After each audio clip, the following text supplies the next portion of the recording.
سب کے سب جو تھے وہ تعظیماً جھک گئے. حضرت یوسف وہیں تھے بیٹھے ہوئے تخت پر، اور حضرت یعقوب بھی تھے. اور آپ نے ارشاد فرمایا یا ابت ھذا تأویل رؤیایا من قبل، ابا جی وہ جو میں نے بچپن میں آپ سے خواب کا ذکر کیا تھا کہ 11 ستارے اور چاند اور سورج وہ سربہ سجود یعنی جھکے ہوئے ہیں میرے قدموں میں، تو آج آپ یہ منظر دیکھ رہے ہیں. خواب کی تعبیر پوری ہو رہی ہے کہ پورا مصر جو ہے اس کی بادشاہت، اس کے خزانے، یہ سب میرے قبضے میں ہے. اللہ تبارک و تعالیٰ جل جلالہ عمن والہ حضرت یوسف علیہ السلام نے اس وقت کو یاد رکھا کہ کس تکلیف اور شدت میں جب کنویں میں تھے تو تکلیف اور شدت میں کس طرح سے بے چین تھے اور اللہ رب العالمین کی طرف متوجہ تھے. اس وقت کو بھی یاد رکھا. پھر جب مصر کی بادشاہت آپ کو عطا ہوئی تو آپ نے اس وقت کو یاد رکھا کہ میں نے کس تکلیف کے ساتھ وقت گزارا، اور اس کا ذکر بھی کرتے رہتے تھے. یہاں سے یہ بات بھی معلوم ہوئی کہ آدمی کو اپنا وقت نہیں بھولنا چاہیے. بہت سے لوگ اپنا وقت بھول جاتے ہیں. اب کسی رئیس اور امیر اور کبیر آدمی کو آپ دیکھیں، اسے پوچھیں تو بڑے فخر سے کہے گا ارے صاحب کیا پوچھتے ہیں، میں تو بڑا خاندانی رئیس ہوں، خاندانی اور بڑے فخر سے اپنی دولت اور عمارت کا تذکرہ کرتے ہیں. اور اگر دیکھا جائے تو معلوم ہو کہ باپ دادا سے پھکڑ چلے آ رہے تھے، فٹ پاتھ پہ بیٹھتے تھے، اور اس کے بعد اب یہ کوٹھیاں اور بنگلے ڈیفینس میں بن گئے کروڑ روپے کے، تو اب بڑے فخر سے کہتے ہیں ہم تو خاندانی رئیس ہیں. اپنے وقت کو بھول جاتے ہیں. اسی سلسلے میں بعض مفسرین نے ایک واقعہ لکھا، صاحب تفسیر روح البیان نے، بہت دلچسپ واقعہ ہے کہ سلطان محمود غزنوی رحمۃ اللہ علیہ تشریف لے جا رہے تھے، رات کو گشت کیا کرتے تھے. مسلمان حکمراں جن میں خوف خدا تھا وہ راتوں کو گشت کرتے تھے، لوگوں کے حالات معلوم کرتے تھے. جیسے آج کل کے موجودہ حکمراں ہیں، ان کو بیچاروں کو اپنے ہی حالات کے بچانے سے فرصت نہیں ہوتی، تو مخلوق خدا کے حالات کو کیا بچائیں گے. لیکن وہ حکمراں جو تھے ان کے دلوں میں خوف خدا تھا، تو مخلوق خدا کی خبرگیری کرتے تھے، اس کو عبادت سمجھتے تھے. مخلوق خدا کے مسائل کو معلوم کرنا، حل کرنا. جا رہے تھے راتوں کو گشت کر رہے تھے، دیکھا ایک بچہ بیٹھا ہوا ہے. ابھی کیا بات ہے، رات کا وقت ہے، سردی ہے، تم یہاں کیسے بیٹھے ہو؟ وہ کہا صاحب بات اصل میں یہ ہے کہ وہ گھر سے نکال دیا گیا ہے، وہ سوتیلی ماں ہے، ظاہر ہے. اچھا چلو ہمارے ساتھ چلو. تمہارا نام کیا ہے؟ ان کا ایاز نام ہے میرا. چلو ہمارے ساتھ. یہ وہاں لے گئے، وہ پرانے پھٹے میلے سے کچیلے کپڑے تھے، سب اتروائے، نہلایا دھلایا، اپنے ساتھ رکھا اور تعلیم و تربیت دی. تعلیم و تربیت دیتے دیتے ایاز جو تھا وہ اتنا مقرب ہو گیا کہ بات بات پر محمود غزنوی ایاز ادھر آؤ، ایاز ادھر آؤ، ایاز یہ کام کرو، ایاز. سارا امور سلطنت اور خزانے کی چابیاں ایاز کے ہاتھ میں دے دی تھی. وزیر جیسا مرتبہ. تو ظاہر ہے لوگ حسد کرنے والے تو ہوتے ہی ہیں، اور مسلمانوں میں تو عام طور سے یہ بیماری ہے کہ وہ ایک آدمی، ایک بھائی ان کا اگر ترقی کرتا ہے، اللہ تعالیٰ اس کو دولت دیتا ہے، عزت دیتا ہے، تو حسد بہت کرتے ہیں. حسد اور جلن بہت ہے. حضور پر نور صلی اللہ علیہ وسلم نے ارشاد فرمایا ان الحسد یاکل الحسنات. بہت سے لوگوں میں یہ عادت ہے کہ کسی کو اگر دیکھ لیتے ہیں اچھی گاڑی میں بیٹھا ہوا ہے، مکان میں بیٹھا ہوا ہے، حسد کرتے ہیں. اس کو کہاں سے ملا، کیوں کر ملا، کیسے ملا، یہ کیوں ہے، اس کے پاس کیوں ہے، ہمارے پاس کیوں نہیں ہے. حسد کرتے ہیں. حضور پر نور صلی اللہ علیہ وسلم نے ارشاد فرمایا ان الحسد یاکل الحسنات کما تاکل النار الحطب، اور کما قال صلی اللہ علیہ وسلم. حسد کرنے والے کی نیکیاں جو ہیں، حسد کرنے والے کی نیکیاں اس طرح ختم ہو جاتی ہیں جیسے آگ میں لکڑی جل کر ختم ہو جاتی ہے، نیکیاں ختم ہو جاتی ہیں. اس لیے کہ اللہ رب العالمین فرماتا ہے کہ بھئی دے تو میں رہا ہوں، تم کیوں جل رہے ہو؟ بھئی یہ بات ہوتی ہے. بھئی میں دے رہا ہوں تو تم کو جلن کیا ہے؟ یعنی جس کو بھی دولت دی اللہ نے، مکان دیے، زمینیں دی، آسائشیں دی، رزق میں خیر و برکت دی، تو اللہ رب العالمین بھئی میں نے دی ہے. فَاسْأَلُوا اللَّهَ مِنْ فَضْلِهِ، تم خود بھی اللہ سے اس کے فضل کا سوال کرتے رہو کہ اللہ ہم بھی تیرے فضل کے امیدوار ہیں. حسد نہیں کرنا چاہیے. حسد نیکیوں کو کھا جاتا ہے جیسے آگ لکڑی کو کھا جاتی ہے. چنانچہ وہ حسد کرنے والے لوگ تھے، انہوں نے لگائی بجھائی کی، کہا کہ صاحب یہ جو ایاز لڑکا ہے، اب اس نے آپ نے اس کو تربیت دی، 5-6 سال سے یہ آپ کے پاس ہے، اب یہ جوان ہو گیا، کنجیاں اس کے ہاتھ میں ہیں، اور یہ صاحب چور ہے، یہ سرکاری خزانہ چراتا ہے، چابی آپ نے اس کے ہاتھ میں دے دی، تہ خانے کا قبضہ اس کے ہاتھ میں ہے، تو سونا چاندی سرکاری خزانہ وغیرہ سب۔ کہا کہ نہیں ایسا نہیں۔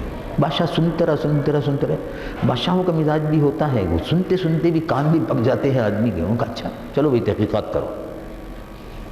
پھر بعد میں بادشاہ نے کہا میں خود تحقیقات کروں گا۔ رات کو بادشاہ نے گشت شروع کیا، کرتے ہی تھے، تو محل کے قریب جو خزانہ تھا جہاں، وہاں بھی جانا شروع کر دیا کہ جب دیکھیں خزانے میں، کیونکہ چوری تو رات کے ہی وقت ہوگی، وہاں گئے تو دیکھا کہ خزانے پہ پہرے دار تو باہر کھڑا ہوا ہے اور موم بتی یعنی شمع جل رہی ہے۔ تو بادشاہ نے پوچھا کہ بھئی رات کا وقت ہے، یہ خزانے کا دروازہ کیوں کھلا ہوا ہے؟ وہ کہا صاحب ایاز اندر ہے۔ اوہو، بادشاہ نے کہا تو لوگ ٹھیک کہتے تھے یہ چور ہے، چوری کرتا ہے۔ بادشاہ جو تھے وہ آہستہ آہستہ اندر گئے۔ واقعہ لکھا مفسرین نے کہ وہ بادشاہ اندر گئے اور اندر جانے کے بعد دیکھا کہ ایک آدمی وہاں کھڑا ہوا ہے، پرانے سے کپڑے پہنے ہوئے اور نماز پڑھ رہا ہے۔ یہ کون ہے؟ یہ پرانے کپڑے پہنے ہوئے، میلے سے کچیلے سے، یہ کون آدمی ہے؟ پہرے دار نے کہا تھا کہ ایاز اندر گیا ہے، یہاں اور تو کوئی آدمی نہیں ہے، ایاز تو بڑی اچھی پوشاک پہنتا ہے، وزیر ہے میرا۔ چنانچہ یہ باہر آ گئے، انتظار کرتے رہے۔ تھوڑی دیر بعد وہاں سے بہت عمدہ کپڑے پہنے ہوئے ایاز باہر آئے، اوپر چڑھ کے سیڑھی پہ۔ تو بادشاہ نے کہا تم یہاں کیسے، اندر کیا کر رہے تھے؟ میں نے دیکھا کوئی اور آدمی تو نہیں ہے اندر۔ کہا نہیں کوئی بھی نہیں ہے، میں گیا تھا، چابی میرے پاس ہے۔ تو کہا پھر تم کیا کر رہے تھے؟ کہا میں نماز پڑھ رہا تھا۔ تو کہا میلے کپڑے پہنے ہوئے تھے؟ کہا بات اصل میں یہ ہے حضور کہ میں روزانہ آتا ہوں یہاں، خیر و برکت کے لیے نماز پڑھتا ہوں تاکہ آپ کے خزانے میں برکت ہو، اور وہ پرانے کپڑے جو پہن کر یہاں داخل ہوا تھا وہ بھی پہن لیتا ہوں تاکہ غرور نہ پیدا ہو اور اپنے وقت کو یاد رکھوں کہ میں کیا تھا۔ اللہ تبارک و تعالیٰ جل جلالہ عمن والہ نے حدیث مبارک میں ایک واقعہ آتا ہے، اللہ کے محبوب حضور پر نور صلی اللہ علیہ وسلم مسجد نبوی میں رونق افروز ہے۔ صاحب ریاض الصالحین نے اس حدیث کو نقل کیا، امام نووی سے، مسلم شریف کے جو شارح ہیں سید حضرت امام نووی، انہوں نے ریاض الصالحین میں اس حدیث کو نقل کیا۔ اللہ کے محبوب صلی اللہ علیہ وسلم مسجد نبوی میں رونق افروز ہیں، صحابہ رضوان اللہ علیہ مجمعین سے صحابہ خدمت میں حاضر ہیں۔ اللہ کے محبوب صلی اللہ علیہ وسلم نے ارشاد فرمایا صحابہ میں تم کو ایک واقعہ سناتا ہوں۔ حدیث شریف میں آتا ہے مسلم شریف میں کہ حضور نے ارشاد فرمایا میں تم کو ایک واقعہ بنی اسرائیل کا سناتا ہوں کہ بنی اسرائیل میں 3 آدمی تھے۔ ایک آدمی وہ تھا کہ جو نابینا تھا اور ہم وقت اللہ سے دعا کرتا ہے اللہ مجھے بینائی مل جائے، مجھے بینائی مل جائے تو میں یہ کروں گا، میں یہ کروں گا، میں یہ کروں گا، مجھے بینائی مل جائے، مجھے بینائی مل جائے، مجھے بینائی عطا ہو جائے، مجھے بینائی۔ میں اس دنیا میں رہتا ہوں اور دنیا کو دیکھ نہیں سکتا، مجھے حسرت ہے۔ ایک آدمی ایسا تھا بالکل گنجا تھا وہ، اور خارش کی بیماری، سر بھی کھجاتا رہتا تھا اور جسم بھی کھجاتا رہتا تھا۔ کہتا تھا اللہ مجھ کو یہ بیماری دور کر دے، سر میں بھی گنجا ہے، بال سارے نکل گئے، بدن میں کھجلی آتی رہتی ہے، عجیب بیماری لگی ہوئی ہے۔ اس بستی میں ایک آدمی، تو حضور نے ارشاد فرمایا کہ اور اس بستی میں صحابہ، ایک آدمی ایسا تھا کہ جس کو کوڑھ کی بیماری تھی، تمام جسم میں، اللہ تعالیٰ آپ کے ہمیں سب کے جسم کو محفوظ فرمائے، اس کے جسم میں کوڑھ کی بیماری تھی، بوٹیاں گل رہی تھی، جسم سے بدبو آتی تھی، کوئی آدمی پاس نہیں بیٹھتا تھا، وہ بھی دعا کرتا رہتا تھا۔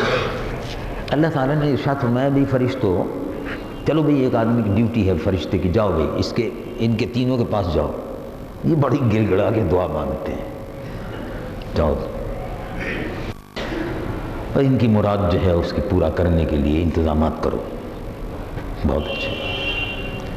تو وہ آدمی جو تھے وہ نابینا کے پاس فرشتہ پہنچا، اس نے کہا السلام علیکم۔ وعلیکم السلام۔ کہا آپ خیریت سے؟ کہا جی ہاں۔ کہا آپ کون ہیں؟ کہا میں مسافر ہوں، آیا ہوں آپ کی کیا دعا آپ مانگتے؟ کہنے لگے بس میں تو اللہ تعالیٰ سے دعا مانگتا ہوں مجھے آنکھیں مل جائیں، اور جب آنکھیں مل جائیں گی تو پھر میں کوئی کاروبار شروع کروں گا، اپنا کچھ انتظام ہوتا ہے۔ کہا اچھا، اور کہا اچھا میں دعا کرتا ہوں، اور اس نے ان کی آنکھوں پہ ہاتھ پھیرا۔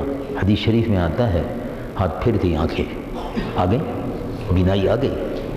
وہ بڑا حیران ہوا، دنیا کو دیکھا، بڑا خوش ہوا، اور فرشتے نے ایک بکری ہاتھ میں دے دی، کہا یہ بکری ہے، اللہ تعالیٰ آپ کو برکت دے، میں جا رہا ہوں، السلام علیکم۔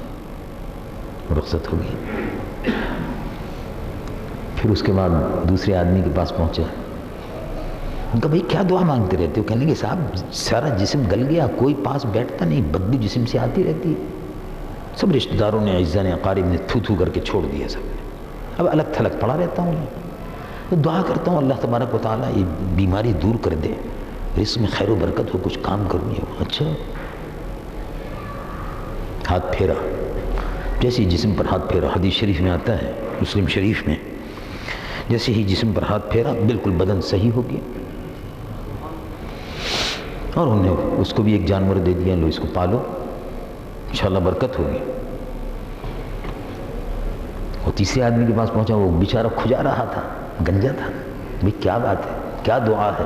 کہ بس یہ گنج دور ہو جائے، ساری خوبصورتی ختم ہو گئی، کتنا اچھا میرا رنگ تھا، گنجا ہو گیا، جس کھجلی آتی رہتی ہے، میں کھجاتا رہتا ہوں، سر بھی کھجاتا رہتا ہوں، لوگ بیٹھتے نہیں ہیں ساتھ، مجھے کھجانے سے فرصت نہیں ہے، لوگ کیا بیٹھیں گے آگے، میں اسی میں مر جاتا ہوں، پریشان رہتا ہوں۔ فرشتے نے ہاتھ پھیرا، بالکل ٹھیک، یہ جانور ہے، اس کو پالو، اللہ تعالیٰ۔ اس زمانے میں تو زیادہ تر یہ کھیتیاں باڑیاں ہوتی تھیں اور جانور پالتے تھے لوگ، بس یہی ہے، سب سے بڑی انڈسٹری یہی تھی، اور جانوروں میں بھی برکت تھی، بکریوں کے بچے ماشاءاللہ، سبحان اللہ۔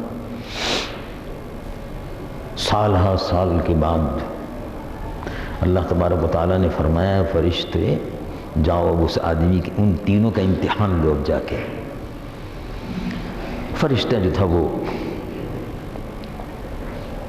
لباس میں، مسافر کے لباس میں، جسے ہوتا ہے مسافر کا، اور اس زمانے میں کوئی پکی سڑکیں تو ہوتی نہیں، تو گرد و غبار ہوتا تھا، گرد و غبار میں اٹا ہوا پہنچ گیا، السلام علیکم، علیکم السلام، کیسے آنا ہوا؟ کہا وہ میں آیا ہوں اور میں مسافر ہوں، اور بس اللہ تبارک و تعالیٰ نے دیکھی سارا جنگل بھرا ہوا ہے، یہ بھیڑیں اور بکریاں اور ریوڑ یہ آپ کو دیا ہے اللہ نے، تو میں مسافر آدمی ہوں، کچھ مجھے بھی دے دیجئے آپ، ایک دو سواری کے کام کوئی جانور آ جائے گا، اونٹ وونٹ دے دیجئے آپ مجھ کو۔ تو چلے یہاں سے، بکواس کرتے ہو، اور تم کو اگر دینا شروع کر دیا تو لوگ آتے رہیں گے، اسی طرح دیتا رہوں گا لوگوں کو، چلے یہاں سے۔ کہا اللہ تعالیٰ نے آپ کو بہت دیا ہے، یہ ہے وہ ہے، آپ کے پاس بہت ہے۔ کہا تو یہ میری کمائی ہے، یہ تو باپ دادا سے مجھے وراثت میں ملی ہے۔ اچھا باپ دادا سے ملی ہے؟ ہاں، کہ میں تو جناب خاندانی رئیس ہوں، آپ کیا کہتے ہیں؟ کہا مجھے یاد پڑتا ہے تم گنجے تھے، اور چڑھ گیا، کہنے لگی کیا بات کہہ رہے ہو؟ کہا مجھے معلوم ہے، زیادہ وہ نہ کرو۔ کہا چلو یہاں سے، نکلو باہر، تمیز کہیں کے، کوئی تمیز نہیں ہے بات کرنے کی۔ اب وہ تو بڑا آدمی تھا اس زمانے کا، وہاں کا سب سے بڑا ذمہ دار ہو گیا تھا، مویشی اور مال اور یہ اور وہ، خادم اور نوکر اور غلام اور چاکر۔ فرشتے نے کہا اچھا تو یہ پہلے سے آ رہا ہے، چلا آ رہا ہے؟ سن کہا اچھا۔ ان کا میرا خیال یہ ہے، فرشتے نے کہا کہ تمہارے پاس پہلے کچھ نہیں تھا، چلو ٹھیک ہے، میں تو تم سے کہہ رہا تھا اللہ کے نام پر کچھ دے دو، ان کا چلو یہاں سے نکلو باہر۔ اسی لیے قرآن مجید و فرقان حمید میں فرمایا کہ اما السائل فلا تنہر، مانگنے والے کو جھڑکنا نہیں چاہیے، محبت سے ادب سے آپ کہتے ہیں اگر ہے دے دیں، دیں ضرور، برکت ہوتی، دینے سے برکت ہوتی۔ ایک دیتے ہیں تو پھر ادھر ادھر سے دروازے کھلتے ہیں، اللہ رب العالمین اپنے خزانہ غیب کو کہتا ہے کہ اور دو اس کو، اس نے ہمارے نام پر دیا ہے، ادھر ادھر سے دو اس کو، ادھر ادھر سے کہیں نہ کہیں سے۔ چنانچہ ان نے جب نہیں دیا اللہ کے نام پر، ان کا اچھا ہے تو پھر ٹھیک ہے، میں تو یہ سمجھتا ہوں پہلے تمہارے پاس کچھ نہیں تھا، اللہ نے دیا ہے، وہ دیتا بھی ہے، لے بھی لیتا ہے۔ بس وہ فرشتہ وہاں سے نکلا اور اس کے بعد اس کے جسم میں کھجلی شروع ہو گئی، اور ایک ایک کر کے آہستہ آہستہ جانور مرنے شروع ہو گئے، بیماری پھیلنی شروع ہو گئی، سب ختم۔ وہ جہاں کا تھا وہیں پر آ گیا۔ دوسرے آدمی کے پاس یہ گیا، السلام علیکم۔ وعلیکم السلام، بھائی خیریت سے ہو؟ طبیعت کیسی ہے؟ آپ کون ہیں؟ میں مسافر ہوں۔ آپ کیا کام ہے؟ کہ میں چاہتا تھا کہ آپ کچھ مدد کر دیں، سواری کا کوئی انتظام کر دیں تو میں اگلے سفر کے لیے انتظام ہو جائے۔ کہ چلو یہاں سے مانگنے کے لیے آ جاتے ہو، بیکار۔ کہ بھئی اللہ کے نام پہ دیتے ہوں، کہ سب اللہ کے نام پہ مانگتے ہوئے آتے رہتے ہیں، چلو یہاں سے نکلو باہر۔ کہا مجھے یاد پڑتا ہے کہ ایک زمانے میں تم جسم سے تمہارے بدبو آتی ہے، اور اب تو چاروں طرف تمہارے آدمیوں کا جھمگٹا ہے، نوکر ہیں، چاکر ہیں، دوست ہیں، احباب ہیں، سارے کے سارے جھمگٹا لگا ہوا ہے۔ اس وقت تو کوئی بھی نہیں تھا، مکھیاں مارتے رہتے تھے۔ کچھل بکتے ہو، شرم نہیں آتی؟ یہ تو سارا جو مال تم دیکھ رہے ہو، یہ مویشی ہیں اور یہ کھیت ہیں، یہ سب اللہ تبارک و تعالیٰ جل جلالہ عمن والو، یہ تو میرا تو باپ دادا سے چلا آ رہا ہے۔ مجھے تو یہ یاد پڑتا ہے، تمہارے پاس تو کچھ بھی نہیں تھا، تم جھک مارتے رہتے تھے، بدبو آتی رہتی تھی اور دعا کرتے رہتے تھے۔ بہرحال اب تم کہتے ہو تو ایسا ہی ہوگا۔ بس وہ فرشتہ وہاں سے نکلا اور پھر وہ بیماری شروع ہو گئی، اور چٹ پٹ میں چند دنوں کے اندر ساری چیز ختم۔ وہ تو اللہ تبارک و تعالیٰ کو دیتے ہوئے بھی دیر نہیں لگتی اور لیتے ہوئے بھی دیر نہیں لگتی، یہ بھی دیتا لے بھی لیتا۔ اور اس نے کہا چلو یہاں سے نکلو باہر، مسافر آ گیا۔ اب یہ وہاں اس نابینا کے پاس پہنچا، السلام علیکم۔ وعلیکم السلام، آئیے تشریف لائیے۔ آپ کون ہیں؟ کیسے آئے؟ ان کا میں مسافر ہوں۔ تو بیٹھیے رہے۔ نوکروں سے کہا جلدی سے انتظام کرو، کھانے کا انتظام کرو، پانی لے کر آؤ۔ کہا کیسے آنا ہوا، کہاں سے ادھر چاہیے؟ میں مسافر ہوں، آیا ہوں، سواری کا مجھے کرنا تھا۔ آپ کے پاس ماشاءاللہ اونٹ بہت ہیں، بھیڑ ہیں، بکریاں ہیں، ریوڑ ہے، مجھے تو کچھ نہیں، بس صرف ایک اونٹ اگر سواری کا انتظام ہو جائے تو۔ وہ کہا ایک چاہیے؟ کہا اللہ کے نام پر۔ کہا اللہ کے نام پر ایک اونٹ؟ ارے بھائی تو سارا جنگل بھرا ہوا ہے، اور یہ دیا ہوا بھی اسی کا ہے، جتنے چاہو لے جاؤ۔ حدیث شریف میں آتا ہے، انہوں نے کہا بھئی یہ سب اللہ کے نام کا دیا ہوا ہے، اللہ کے نام پر ہے، اللہ نے دیا ہے۔ پھر خود ہی کہنے لگا ارے میاں آپ کو پتہ ہے مسافر، اس نے خود کہا ارے مسافر آپ کو پتہ ہے، حدیث شریف میں آتا ہے حضور نے فرمایا کہ اس نے کہا ارے مسافر بھائی آپ کو پتہ ہے، آپ آرام سے بیٹھو کھانا وانا کھاؤ، آپ کو پتہ ہے میں تو اندھا تھا، محتاج تھا، 2 قدم چلتا نہیں تھا، لوگوں کو تلاش کرتے رہتے، کوئی مجھے بٹھا دے، کوئی مجھے اٹھا دے، کوئی مجھے لے جائے، میں تو اندھا تھا، میرے پاس تو کچھ بھی نہیں تھا۔ اب یہ جو آپ جنگل بھرا ہوا دیکھ رہے ہیں اللہ کا فضل ہے، یہ میرے پاس کچھ نہیں تھا، یہ اس کا دیا ہوا ہے۔